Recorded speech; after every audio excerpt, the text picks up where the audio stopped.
बिस्मिल्लाहिर्रहमानिर्रहीम। अस्सलाम वालेकुम नाज़रीन। बेऔलादी अहम मसलों में से एक है जिसका हल साइंस की इस तरक्की के बाद मुमकिन हो गया है। वैसे तो इस मसले के हल के लिए आपका पहला इंतखाब डॉक्टर से रजू करना होता है, लेकिन आज हम आपको बेऔलादी का घरेलू इलाज बताने जा रहे हैं जो कि एक जड़ी बूटी से मुमकिन है, क्योंकि बताई गई ये जड़ी बूटी बेऔलादी के इस मसले के लिए नहायत मुफीद है और इसी वजह से ये आपके लिए कारआमद साबित होगी। फिर चाहे बेऔलादी का मसला बीवी की वजह से हो या फिर खामद की, इंशाल्लाह शफा होगी।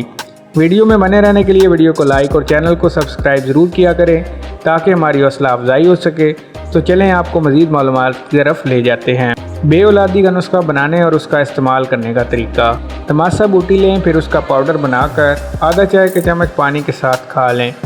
अगर इसको ऐसे खाना मुश्किल लगे तो आधा कप पानी में पकाकर भी पी सकते हैं। ये नुस्खा 15 दिन तक करना है और फिर अपना टेस्ट करवाना है। इंशाल्लाह वाज़ेह फ़र्क आपके सामने होगा। तमाशा बूटी किसी भी पंसारी की दुकान से आराम से मिल जाएगी। नोट, ये एक आम मालूमात है। मज़ीद मालूमात के लिए डॉक्टर से रजू करें। शुक्रिया।